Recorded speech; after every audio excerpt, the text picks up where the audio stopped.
So let's get started. To friends in China and here in the US and elsewhere, I'm Yawei Liu, Senior Advisor on China at the Carter Center. As you all know, President Carter and Vice Premier Deng Xiaoping made the final decision to normalize US-China relationship almost 44 years ago. Since 2012, after the 18th Party Congress, the Carter Center's China program activities in China had pivoted to reducing misperceptions between the two countries and increasing mutual understanding between the two peoples. As in other words, we've been in this business for a decade, but during the same period, unfortunately, the bilateral relationship has nosedived into an abyss that seems to be bottomless. Have we failed to make a difference? Not really. We still believe the leadership and the elite in both countries have failed to understand the other side objectively. Misperceptions led to misunderstanding and to miscalculation. So all parties have to work harder. When I say all parties, I mean the Carter Center, the government agencies, the think tanks like Dingding's, Intelligence Institute. We have to work. We have to double and triple our effort, to get real America to Chinese and real China to Americans. So because of that, we run websites, US-China Perception Monitor, since 2014, 中美印象.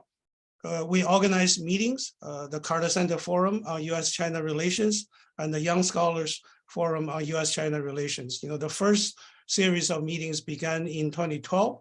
The Young Scholars Forum began in 2014 at Xi'an Jiao Tong University during President Carter's last trip to China. So our 7th Young Scholars Forum will be online at the end of this month.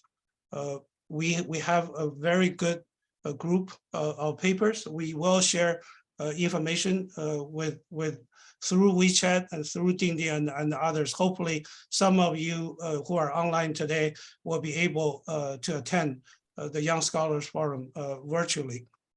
We also publish annual reports.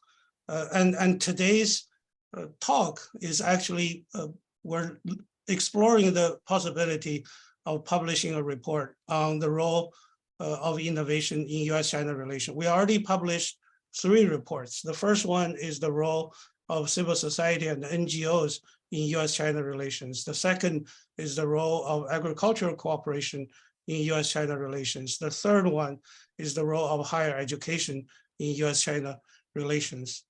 So during the pandemic, we run virtual meetings. Since October 2020 to today, we organized almost 100 online meetings or webinars. And one of our partners is the Intelligence Institute, founded by my good friend, Dr. Dingding Chen. And Intelligence Institute, 海国图志, is ranked number 5 in the Chinese family of private think tanks. You go check it out online. It has very impressive research reports, and it's organizing all kinds of meetings. Toward the end of this month, there will be a series of online meetings that we hope friends in China and in the US are able to attend. So I'll briefly go over them, and then I'll send more information to the chat during this. So on September the 19th, this is at 10 o'clock Eastern time in the morning, which is 10 o'clock September the 19th. There will be a webinar. I'm one of the speakers on the war in Ukraine and what it means to China. On September the 20th, also at 10 o'clock in the morning, US Eastern time. So I'll be late in China, 10 o'clock in the evening. It's called the 20th Party Congress and US midterm elections and their implications for China. The last one is on September the 22nd. It's a little early in China. It's 8 o'clock on the 22nd in the morning, our time in the evening. So this is called American Universities and Chinese Students. So we're inviting American universities, scholars, administrators to talk about how Chinese students are doing and the challenges to the Chinese students. So without further ado, I'm going to turn over to my good friend Dingding Chen, who will be the moderator for today's discussion. For the audience, we are not going to take live questions. There will be 30 minutes of Q&A. So if you have any questions for either Joe Bankoff or for Zhu Xufeng, please write down your questions in the chat, and Dingding will try to go through all the questions. Please also identify to whom your questions are addressed to. Dingding, the microphone is yours. Thank you, Yawei, for the very generous and nice introduction. And now let me briefly introduce our two scholars. And from the US side, we have Professor Joe Bankoff, who is the chair of the Samnan School of International Affairs and a distinguished professor of practice at Georgia Institute of Technology. And Mr. Bankoff was appointed chair of the Samnan School of International Affairs in 2012, following 6 years as president and CEO of Atlanta's Woodruff Arts Center, and 34 years as a partner at the law firm of King and Spalding. He served as the NAM School chair for 7 years and is now a distinguished professor of the practice. And Mr. Bankoff's role as the chair of the NAM School has given him remarkable opportunities to explore and seek to understand a wide range of global challenges. And he has lectured on very important topics like innovation, ecosystems, and economic development in China and Europe. And he also represented Georgia Tech at Economic Development Conference in Shenzhen, China, and other places, Shanghai and Spain. And also on the China side, we have Professor Zhu Xufeng, who is a professor and executive dean of the School of Public Policy and Management at Tsinghua University, also executive director of the Institute for Sustainable Development Goals at Tsinghua.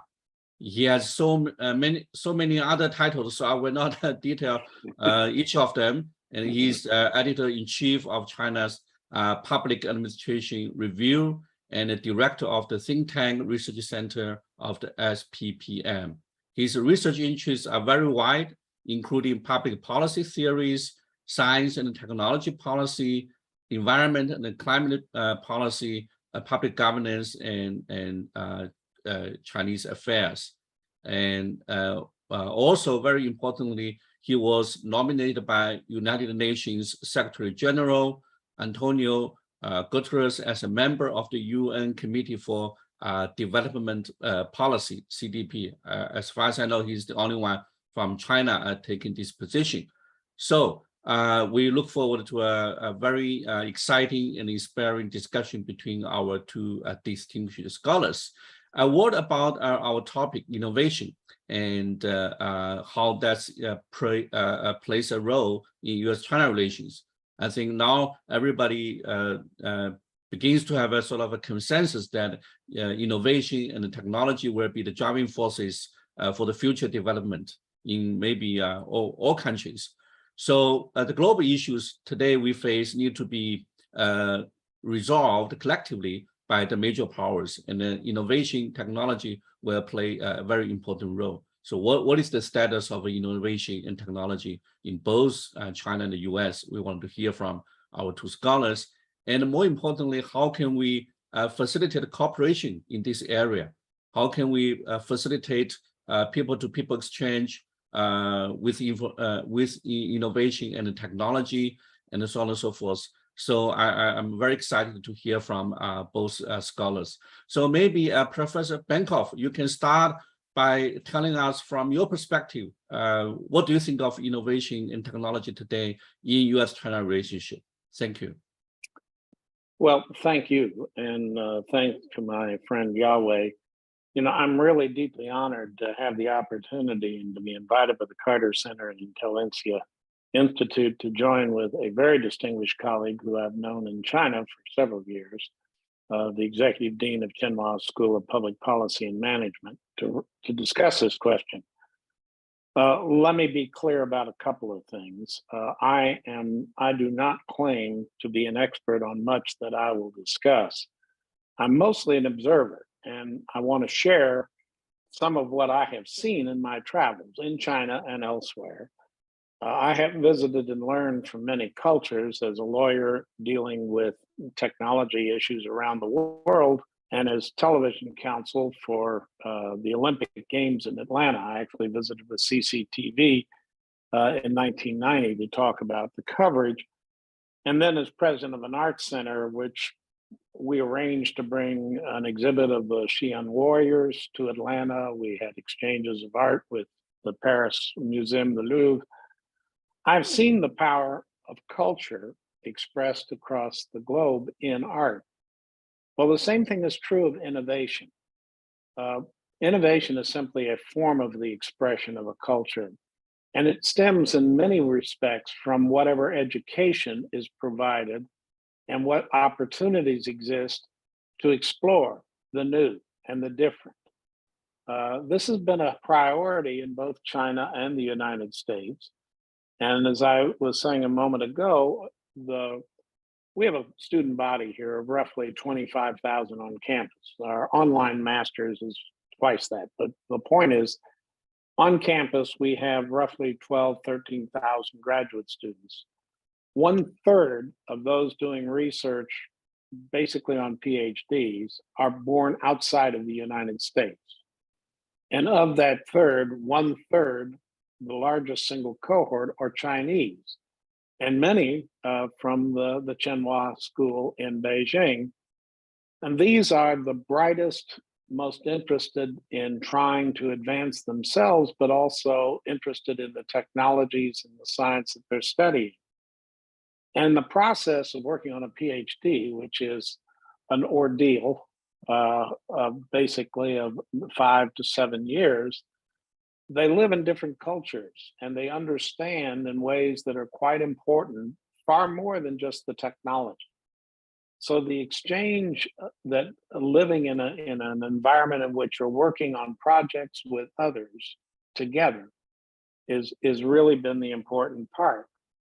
Now, I say in my travels, basically, I have been involved in a lot of different things, but let me see if I can get this up. No place that I have visited has had more impact on me than China. When you think about it, I first visited China as a lawyer giving a speech to the Bar Association in Hong Kong in 1990. And my next visit came 24 years later, after I had become the chair of the Sam Nunn School of International Affairs and was invited to come to Shenzhen and to discuss economic development in that region. And that was a stunning change in less than a quarter century. What had been a result of the opening up with Deng Xiaoping and the normalization of relations with President Carter, what had been a fishing village and rice paddies had now become a major urban center of innovation and the home of flourishing private new technology businesses, Tencent, Huawei.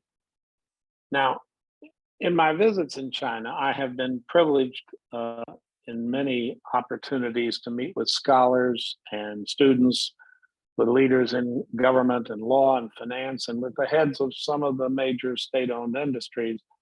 And I've traveled on the high-speed rail, visited the innovation centers in Oali and Beijing and various of the regional cities, Chengdu, where they have made a concentrated effort at innovation.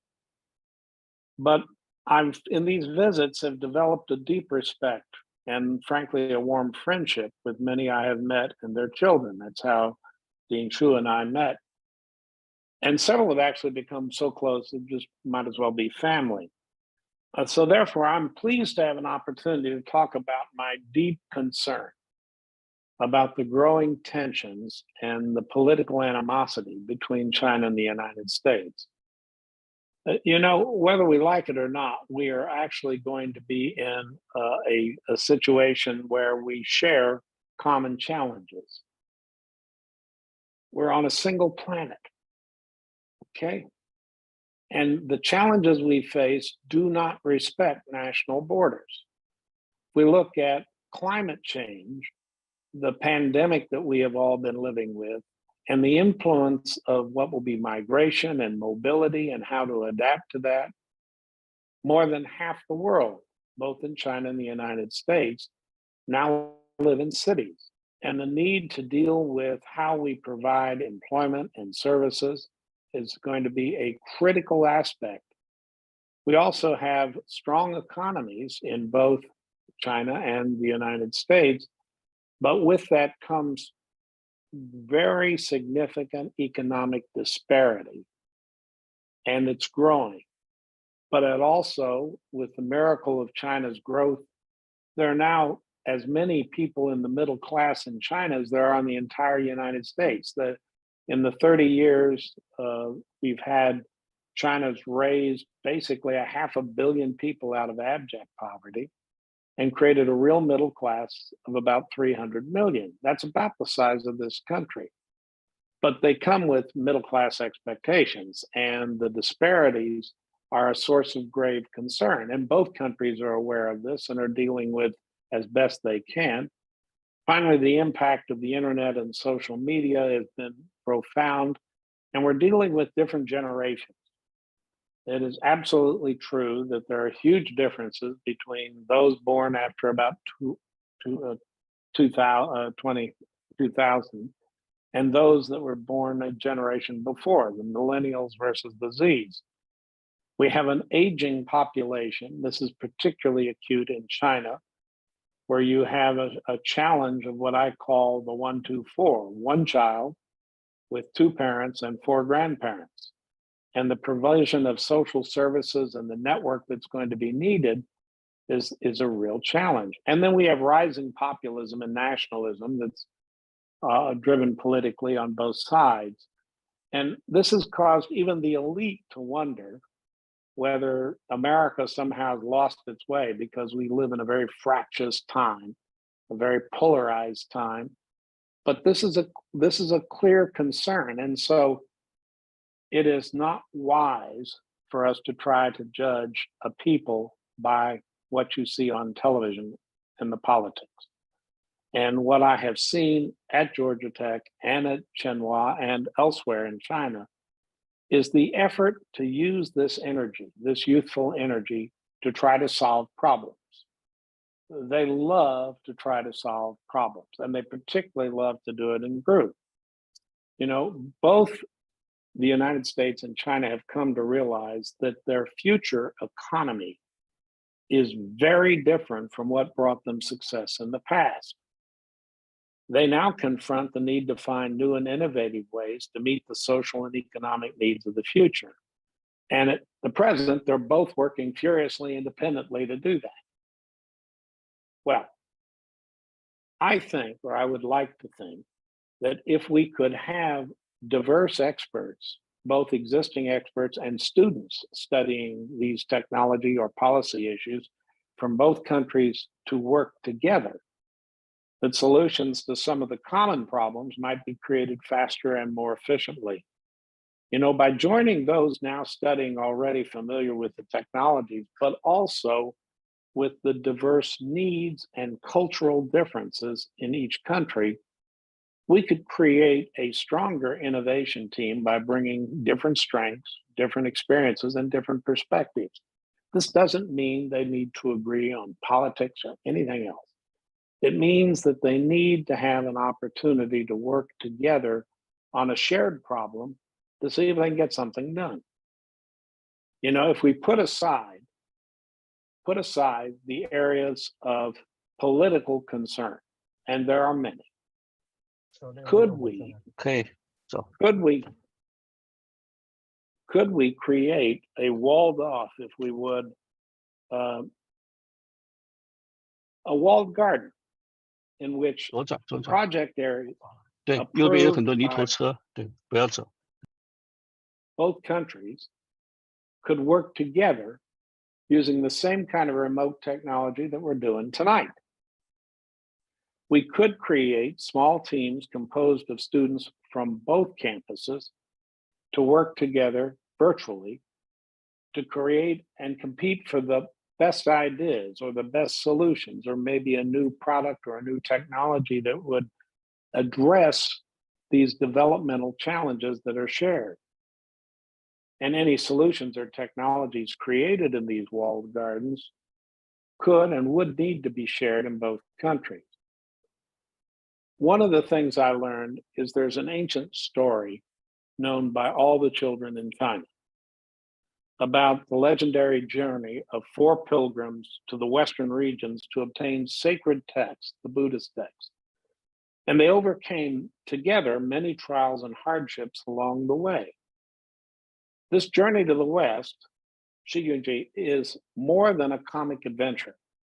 It is a cherished source of spiritual insight as these very different pilgrims journeyed together towards and seeking enlightenment using the power and the virtue of cooperation. So there is a cultural norm of attempting to cooperate to overcome difficulties in both places. And cooperation also can bring energy, not just insight, as well as perspective. Some years ago, Georgia Tech created a competition to create potential new products that would meet some need that these students thought, well, we've seen a problem and here's a product that could address that. And it's across a broad range of things. And it was very entrepreneurial. They would try to start a company, or they would propose, this is their idea, they'd like to start a company. And they thought that working in small teams, they could prepare a presentation. They didn't actually create the product. They prepared a presentation disclosing this product, and then they would compete in presentations to advance to a final round for prizes that included potentially getting support to patent their ideas or their product and to help create a new company. Now, these CreateX teams have been around for a while. We've had over 5,000 students involved, over 300 startups, and they've been sold off to venture capitalists for more than $1 billion US. But it is this energy to compete, to solve the problem together. And these groups are very diverse. If you walk around the Georgia Tech campus, you will feel the diversity that is present.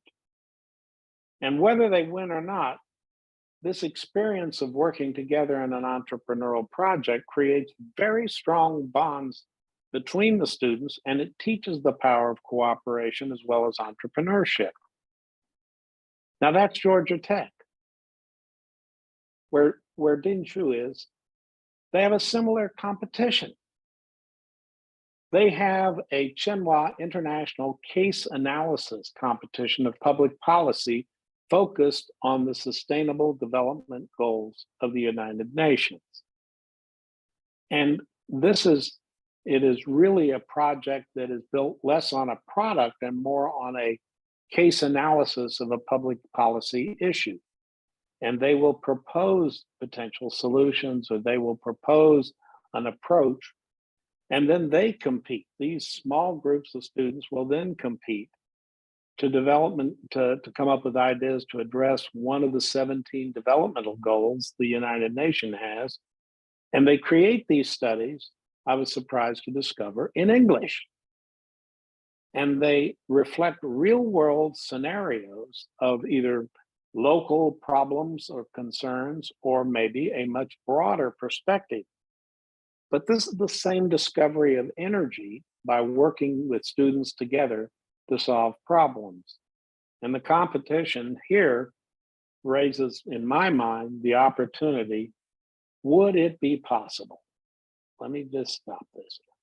Would it be possible to combine both concepts in Tsinghua and Georgia Tech to start a joint Tsinghua Georgia Tech competition with students from both schools in a mixed team to create innovative ideas, both technical and policy, to address this walled garden of shared policy concerns or shared developmental concerns that have been approved by both governments. We need to make sure that the government is not concerned that somehow we're going to wander off. But if we create a walled garden and allow different little groves of projects, we could find mentors for these student teams from the faculty or from local experts in industry. They could work together using remote video to prepare and then present their presentation of their idea, their policy, their product.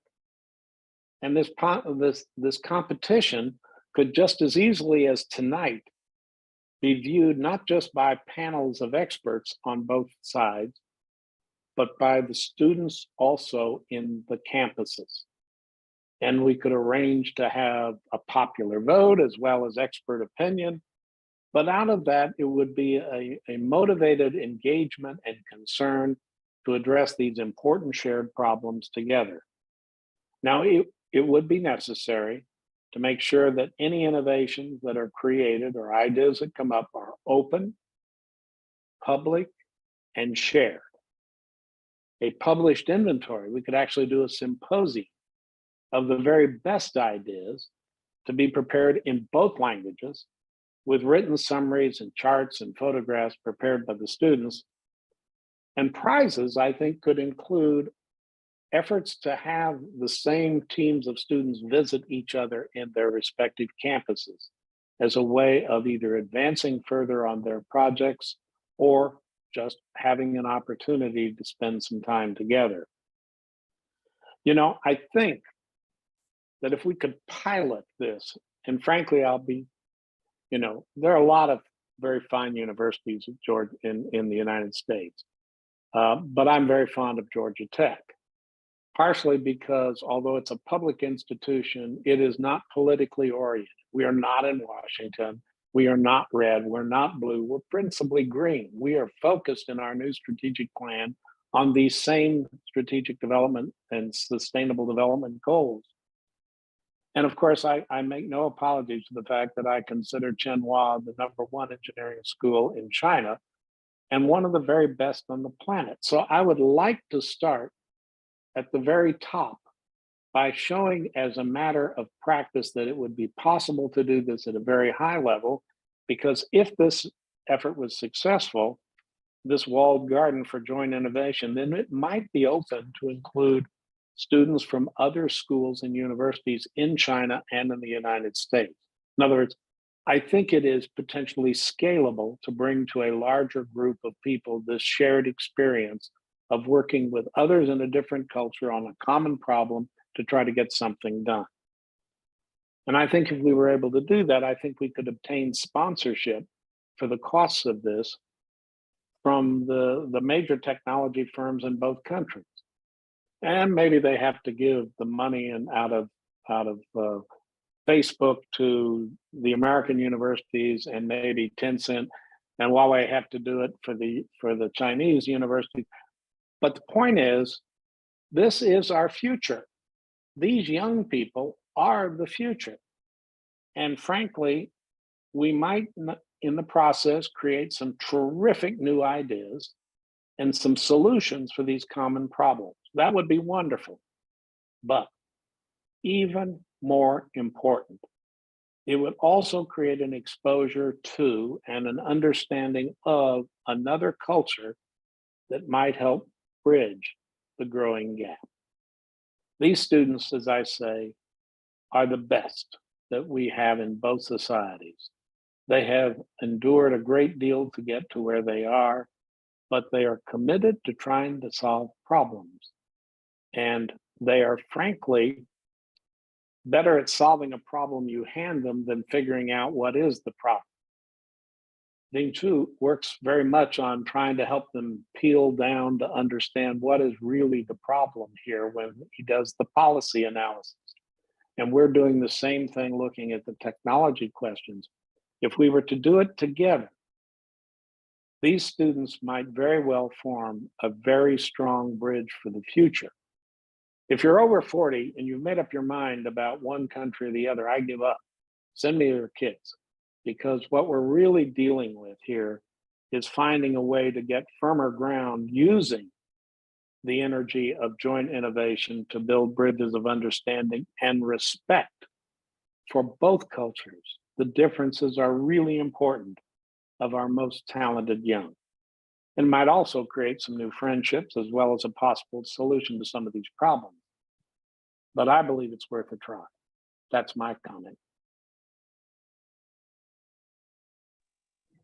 Thank you. Thank you very much, Professor Bangkok, for very inspiring remarks. I think you correctly identified the common problems we now face for both of our countries, and also how diversity is important in shaping innovation, and particularly how students, the best and bright of the future, can come together, for example, between Georgia Tech and Tsinghua to solve problems and give us inspirations. So I believe that's the future we both share. Now let's turn to Professor Zhu Xuefeng. Professor Zhu, please.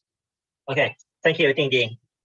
First of all, thank you for having me to take this opportunity to have a dialogue with Professor Joe Bangkok, and thank you for my old friend, Dr. Liu Yawei and Chen Dingding to invite me. First, I would like to share my screen. I think today most of you are interested in the China-US relations. So I would like to take some opportunities to talk about the international politics, and also the role of the innovation of the, let me check. Yes, okay. The role of the innovation of US-China relationship. So let me full screen. Okay, so this is actually, I have 3 points to share. The first is the innovation and the international order, and another one is international relationship between US and China, and the role of innovation, and some of my thoughts. As we can see, first is everybody knows that innovation has positively associated with the national development in the globe. There are 2 pictures. The left one is the relationship between the global innovation index and the income of the countries. The circle, the size of the circle is represented the population. So this is the US, this is China, this is India. And another one very clearly showing that the income and the innovation in the scope score reported in National Innovation Index are highly related. So here's China and Switzerland and America, Rosenberg, and so on.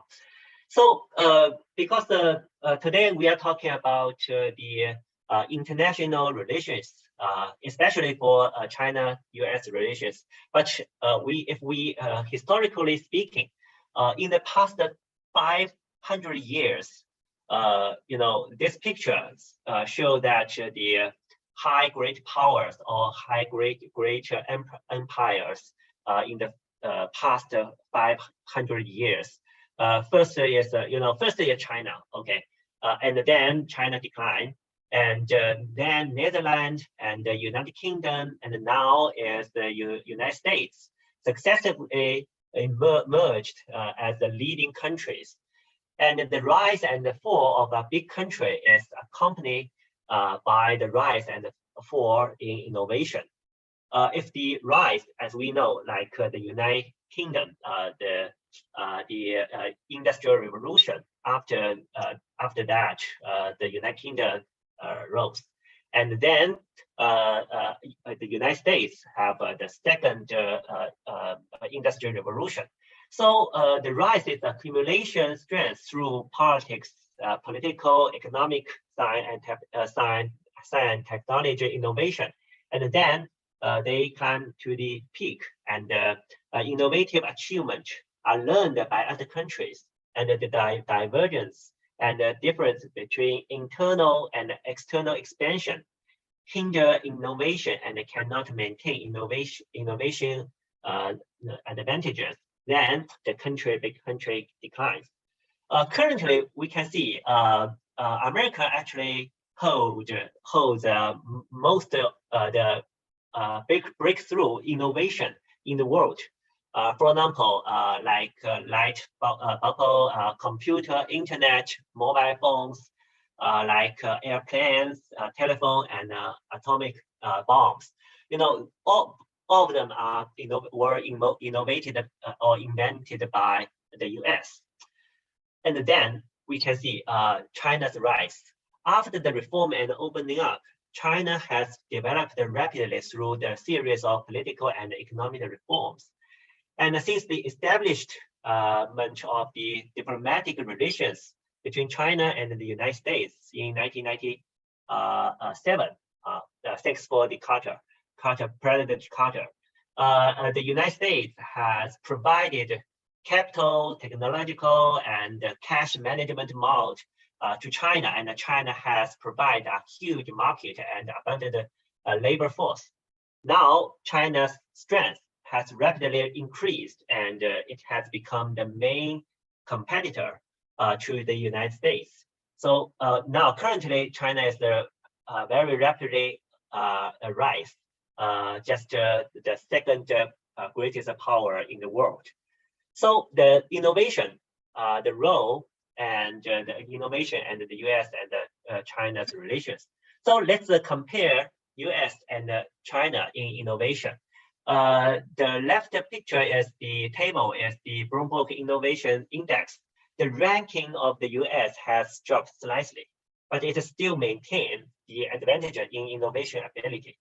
And this indicator in both countries, China and this is China, this is the U.S. China ranks among the top 15, and the overall ranking shows upward trend. And China's patent and education has increased significantly. As we can see in education level, as Joe just mentioned, that education and young students are our future in the innovation and our countries. So China's education level has significantly improved, but the average level is still significantly lower than the United States. And China has more people receiving higher education than the United States. So actually, we can see China has put a lot of energy to build up this education system and train and educate, cultivate students to have more innovative ability. And also the patent and the innovations, the number of patent applications in 2021, as we can see, the number of patent application in China is leading, currently is leading, and the advantages and concentrate on the patent application of resident application, domestic application. And the trend of number of patents on major countries like before 1970, the number of patent application in the world has relatively stable. But the United States took the lead. Japan surpassed the United States from 1970 to 2005. And now China rose after the 21st century. So the proportion of R&D investment in GDP, of course, China is also rise. But maybe the first one is Korea, and then the United States, Japan, China, and Canada. This is the world comparison. And also innovation in the R&D innovation has increased rapidly. So this is China. So this is the total amount of the innovation and R&D investment. Then we can see the papers and publications, the academic papers, the top 10 countries by share of natural science paper. So China has a surplus the United States.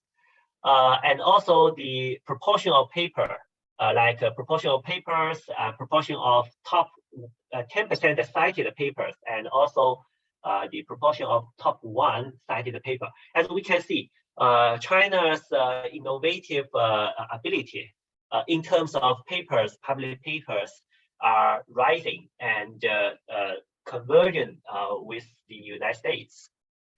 As we can see, currently China and the US have dominated the most world high-tech fields. But in the United States has advantages such as chips, microconductors, and biotech, and innovation, information, and digital technology. China has also their advantages like 5G communications and mobile payment and international finance, artificial intelligence industry, and the new energy vehicles are dominated in the world. And the innovation and international relations. First of all, as I agree with Joe, what Joe said is cooperation and communication and openness are conducive to innovation and further promote the progress of human society. The late developing countries learn from innovation achievement of the leading countries. May innovation and inventions affect all aspects of science, society, and are bond the effect of national relations. There is a competition in the innovation process, which means that there are friction to the learning and exchange innovation achievement and face new challenges. So there are competition and conflicts between China and the US. China's rise threat US hegemony and the interest in the world. This is the basic knowledge of ours. And also a major criticism to China by the US is something like China's government's intervention in the market, and China's government intervention and guidelines the industries and in the equity of the advanced technology from the United States. Then the United States dispute with China in terms of the intellectual property protection. And the measurement to of the US is require China to open its market and closes the US market, such as impose tariff, and also imposes an embargo against China with high-tech products. And the result is the world has decoupling and also deglobalized. So my thoughts about the roots and the future.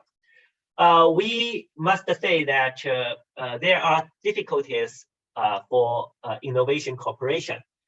First is the theory is the China threat theory of America. Geopolitical political conflicts. America's strong fear of losing hegemony. So the Cold War with the Soviet Union and the trade war with Japan. Now China has been the second biggest country. So America's main competitor, they must contain China's development.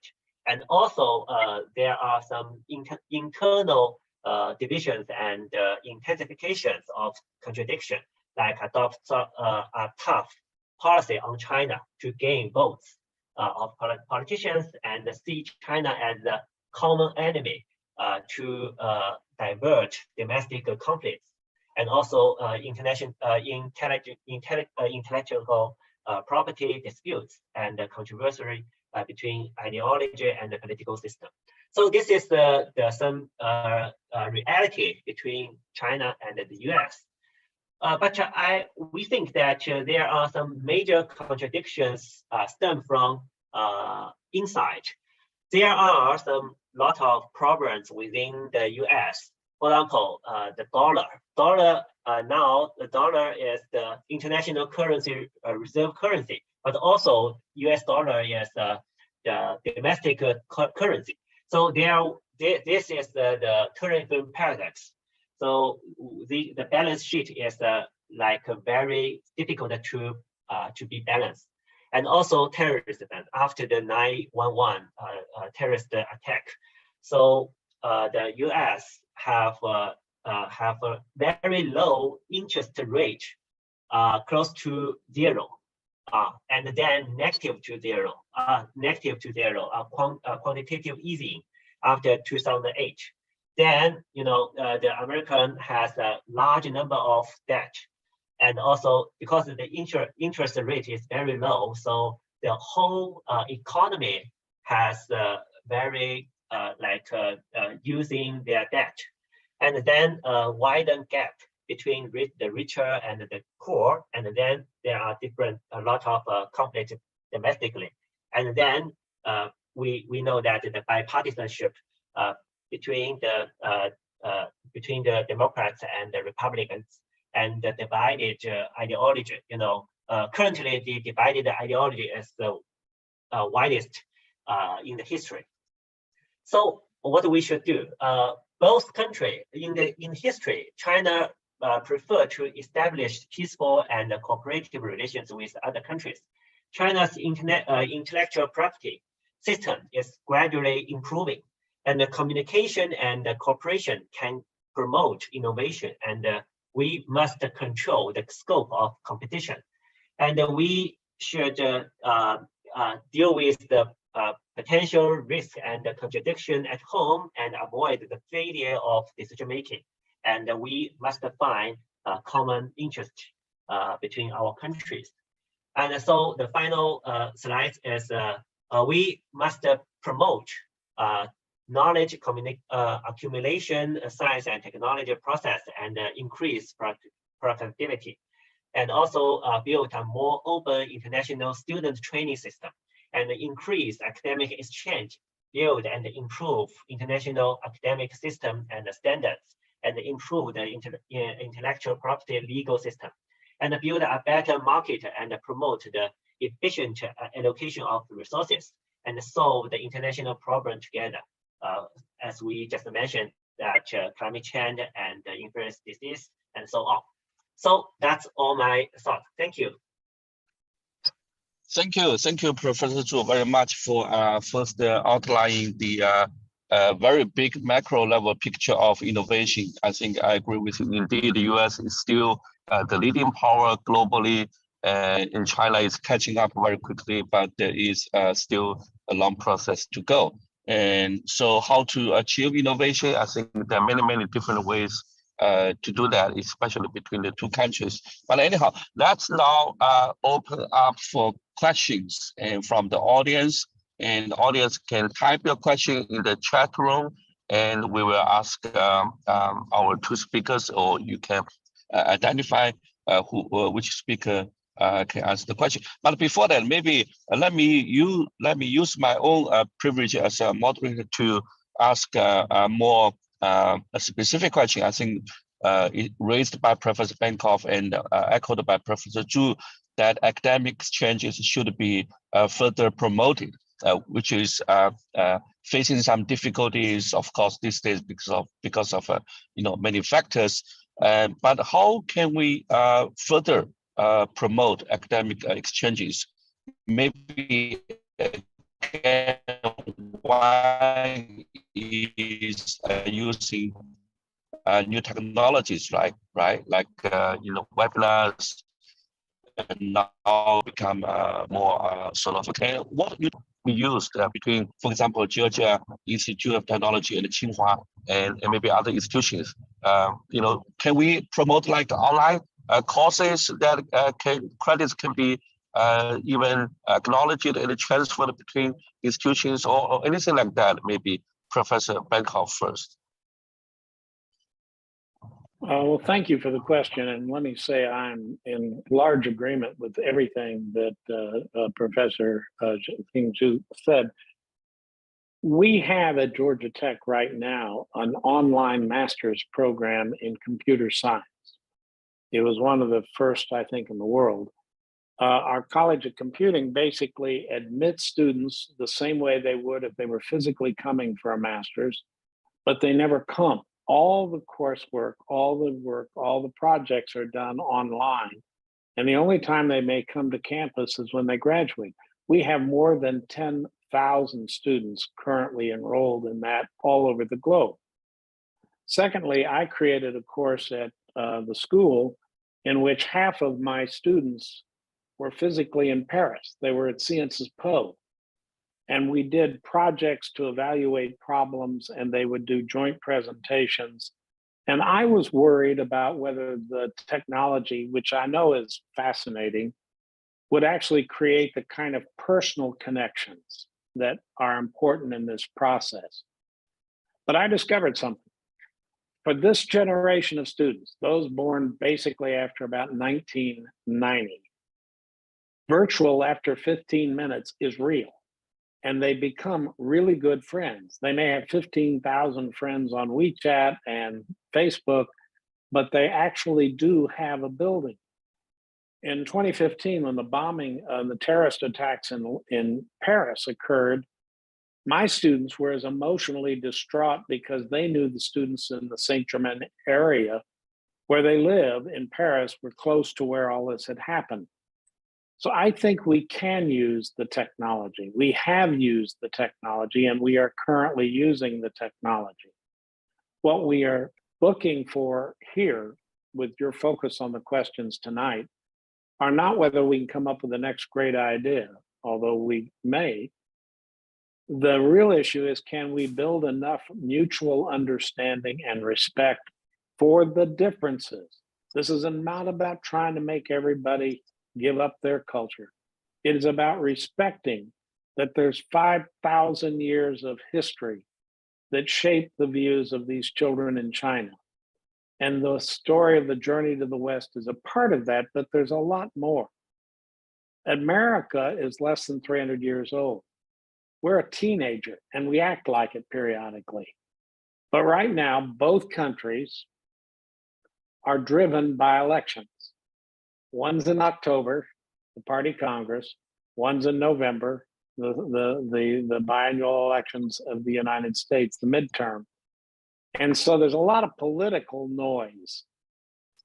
But I'm saying that it is more important that we get past all that, although we have to respect the government's interests. We have to get past that to say, let us focus on the bright young students and give them a chance to use innovation as a tool, if you will, a lever, to not only solve problems, but to get to know each other better. We're trying to do that, and I would welcome the opportunity to do more. Thank you, Joe. Yeah, that's excellent. I have a small, sorry. I have a small follow-up question. From your observation at Georgia Institute of Technology or other universities, is the interest, learning Chinese declining or stabilizing or even increasing given the current environment? To understand each other's languages, the first step toward mutual understanding and mutual respect. And there is a concern. Young American students are not so much interested in learning Chinese now. Well, let's start with the important point. First of all, most Chinese students beginning about age 8 to 10 will start learning English. And it's not just because of the United States, it's because it's a language of commerce globally, but it is clearly influenced by the United States' role. In Europe, their children learn at least 3 different languages depending on where they live because their next door neighbor speaks a different language. In the United States, although the English would argue with us, we really have one language and it has been used universally. And so we have not had the same emphasis on foreign language, period, not just Chinese. We haven't had the same fluency.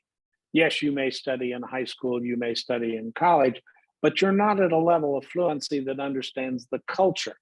You may know how the verbs work. You may know how the language works, but you don't know how the people work, just simply studying a language.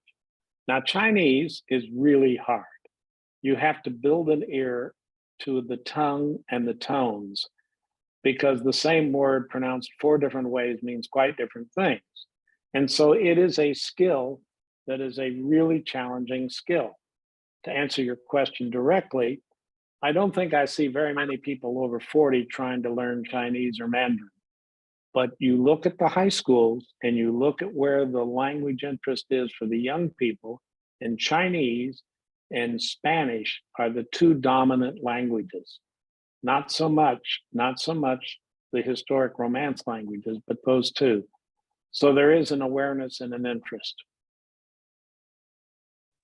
Okay, thank you. The next question from the audience is about, I think the first 2 questions can be combined, whether technology sort of a decoupling right now is hurting both countries, or in what ways, or which countries will get hurt more. So Professor Zhu, first, maybe from you. I'm not sure which question, but I think generally speaking, I totally agree with Joe Bangkok's thought about the young students are our future. So we must promote our cooperation at the university level to promote the cooperation between Chinese and the U.S. Students, and at the university level. So despite the maybe there are some conflicts and between the United and China, at the university level, we must keep and maintain very effective cooperation and exchange. So at that time, Joe came to Tsinghua to sign the agreement between the 2 universities, and then we promote the exchange to students to America and to Western countries. Even now, during the pandemic, for example, our school, we sent several students to Western countries for 1 year for the visiting students. So for the big question like the decoupling and the innovation cooperation, first I think innovation means competition. This is essentially a root about the innovation itself, because this is like a patent. Patent means if you have patent, others cannot just copy this innovation itself. Therefore, in this regard, we can see innovation in technology should be essentially a competition between 2 researchers, the first one. But another one is the political or policy innovation. And actually, this can be the innovators of innovation. They are very happy if someone copy this political system. So this is 2 different innovations. Currently, we are talking about the technological innovation. I think different countries have different advantages in several aspects. For example, America has a lot of innovation and advantages in different. Therefore, they can keep their advantages for some areas. But in China, they have other kind of, because of the big market, they have some kind of innovation based on the big market and the big population. As I just mentioned, most Chinese advantages or international innovation are based on big population, such as new vehicle, new energy vehicles, and like AI. They must have a lot of population to use and to upgrade their products. So I think we can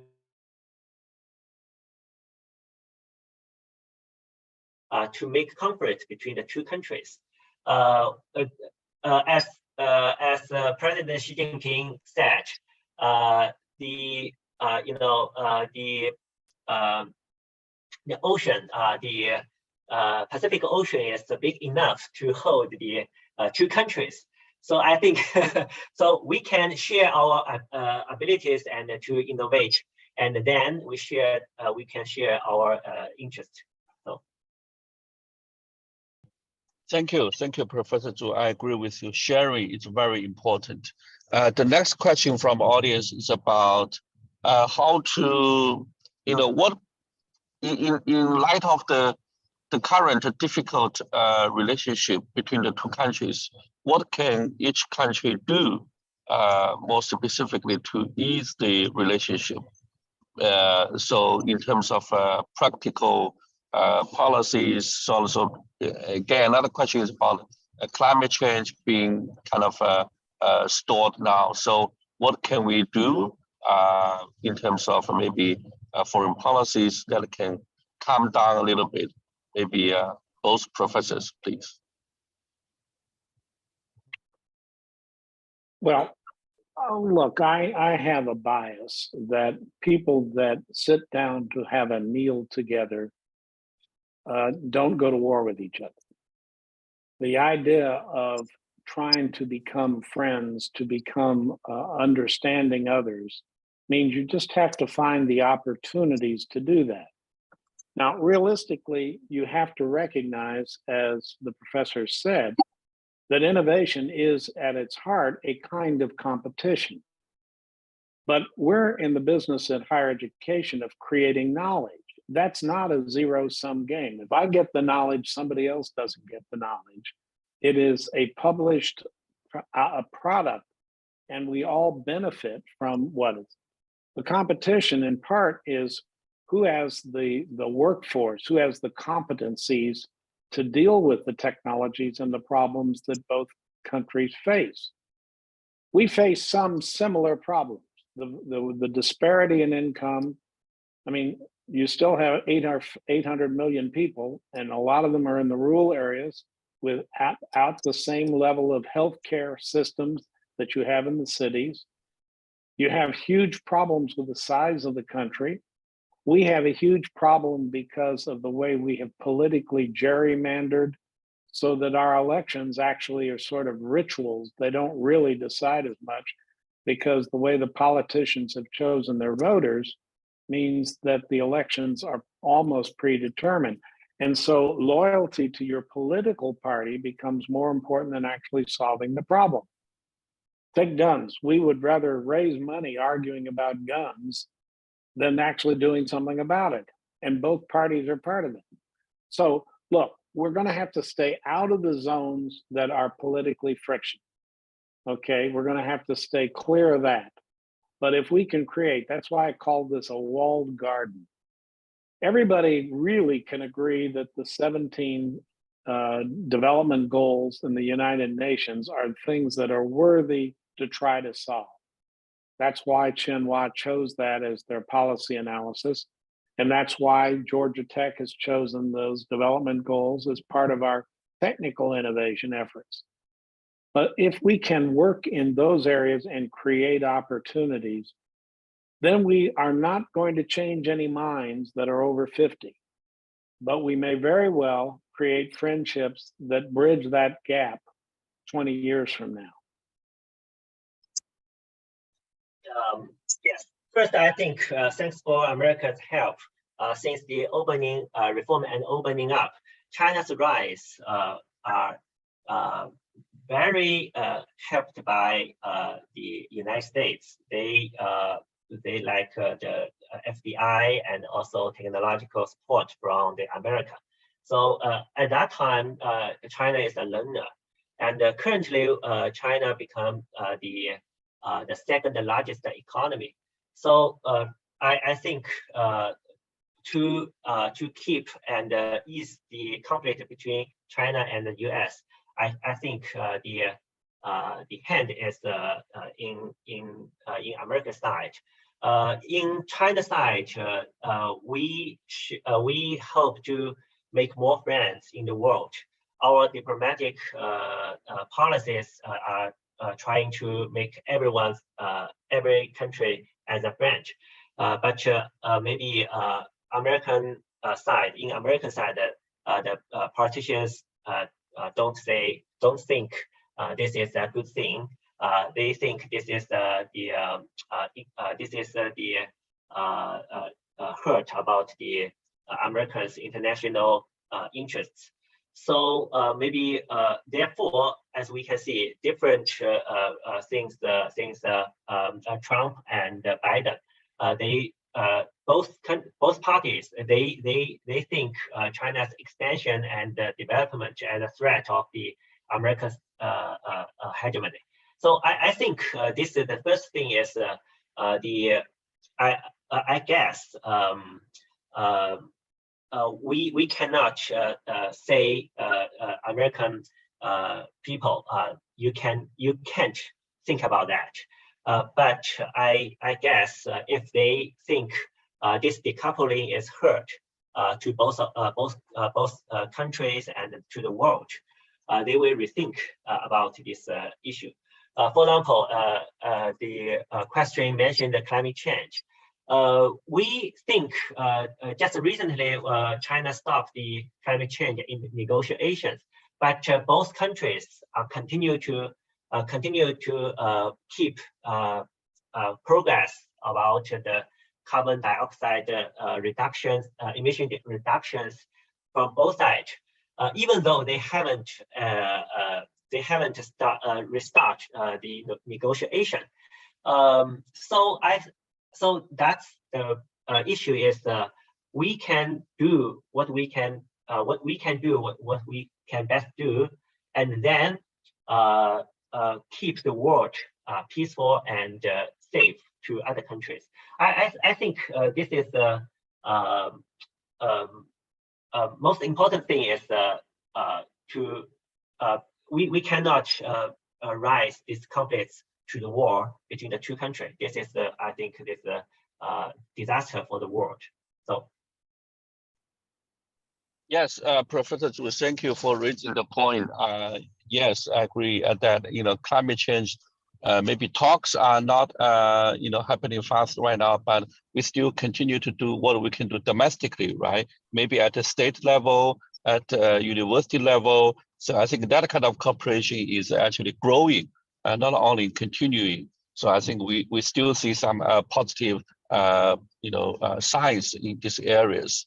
And Yawei, do you have questions from your side?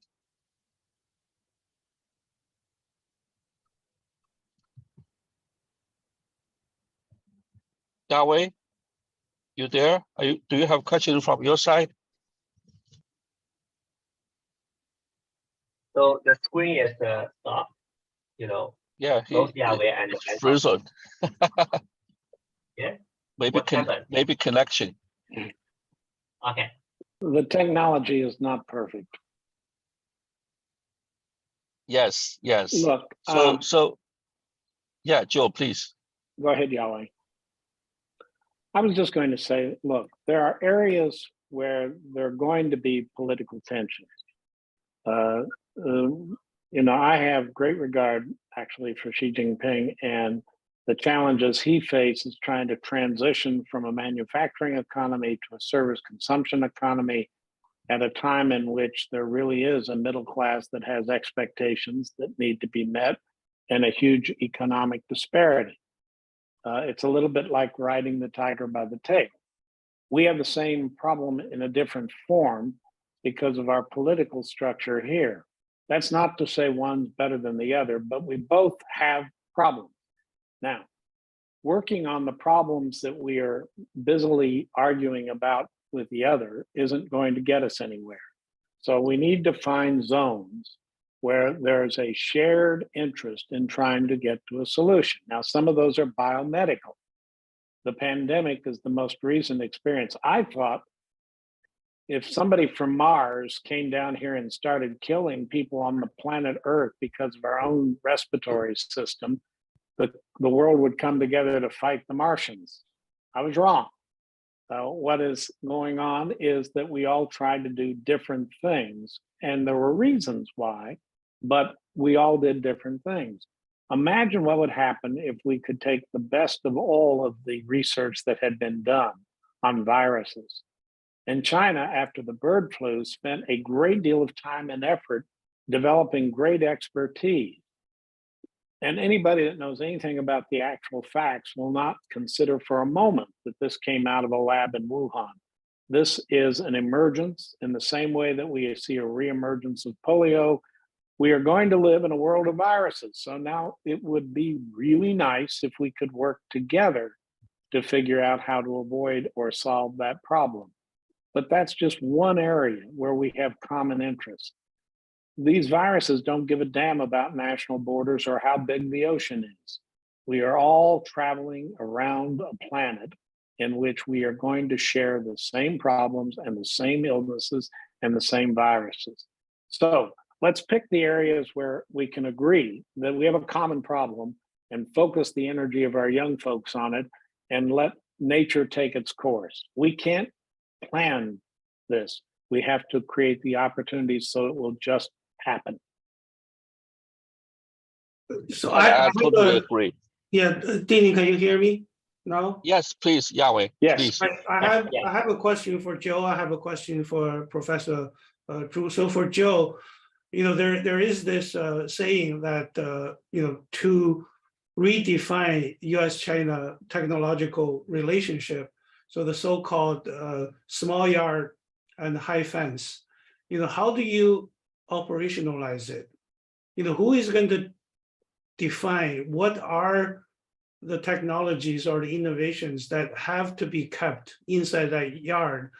And what are the things, as you mentioned, things that both countries can share? So that's a question for Joe. And for Professor Zhu is, U.S. government is relentless in imposing restrictions, in sanctioning Chinese companies. In the case of Huawei and ZTE, all indications are American policy makers tried really to crush these companies, and they accuse these companies of things that they never present any evidence that they are posing a threat to American national security. So how eventually will China respond to this? There's this meeting that President Xi Jinping presided over, the Shanghai 27th meeting, and I think President Xi Jinping is talking about national mobilization model, that we're going to mobilize all the resources so that our innovation is not going to be stopped. What do you think is the end game here? If both countries are going to pursue their own innovations and come up with technologies that they're not going to share with the other side, what will happen? So I imagine Professor Zhu, you may go first, and then Professor Ban, you go second. Okay, so Dr. Yahweh, you just mentioned that the Chinese companies were sanctioned by the U.S. without any evidence, and based on the U.S. domestic policies. I think first this is the one example of the dispute between the two countries. At the country or technological company level, the Huawei and the ZTE are just the cases. But at the bigger, higher level, lot of areas there are different like dispute, sanctions, and embargoes. As I just mentioned, that the two countries have their themselves of their own advantages, technological advantages. The U.S. has their own advantages, like in digital technology and information technology and biotech. In China, they have like 5G communication and also new energy vehicle. I guess I guess the next step, like American or European countries will impose sanctions to our like solar energy industry on China. This is not the first time that currently, because of the big expansion of our solar energy in international market, I guess there will be some sanctions to our products. So first, I think President Xi Jinping proposed the policies that keep and promote innovation. This is because because the international market is threatened based on this action. So we must keep the innovative ability of these companies and help them to explore domestic market. So this is the first, I think. So Huawei already have some transition. They cut and sell some sections to other countries, to other companies, and then they keep forward to some kind of different type of products to sell the products domestically. So they have to transition from the international company to domestic. Some of the products sold to the domestic market. So the Chinese government may expand the domestic consumptions for these companies and keep them alive. I think this currently this is a challenge for these companies to be alive, not just to competitors or expansion to the worldwide company. So the first thing is they must be alive. So then the Chinese policy just help them to be alive, especially during the pandemic. So that's the maybe the short-term solution for Chinese side. Thank you. Yahweh, in response to your question to me, I think that I can count on the governments of both China and the United States to very closely monitor any efforts to do joint research. And that's why it's so important that I would affirmatively ask that both governments agree in advance what are the zones so that we don't wind up having to guess. I think starting with the Sustainable Development Goals is a great place to find neutral ground.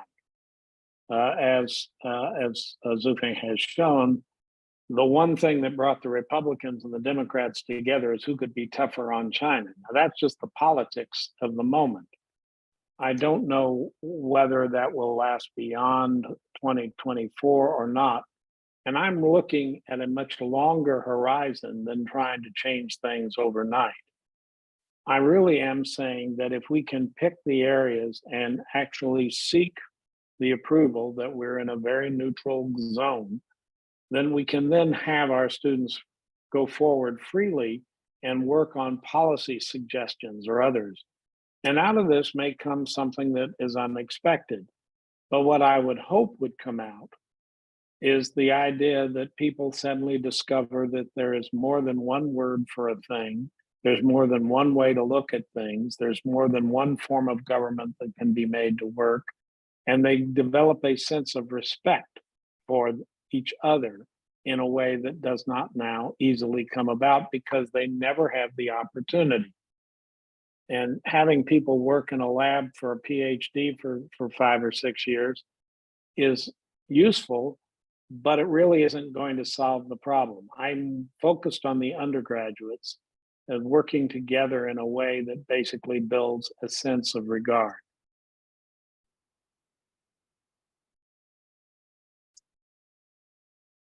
Okay, I think that's excellent. Yahweh, do you want to maybe conclude since we are almost time?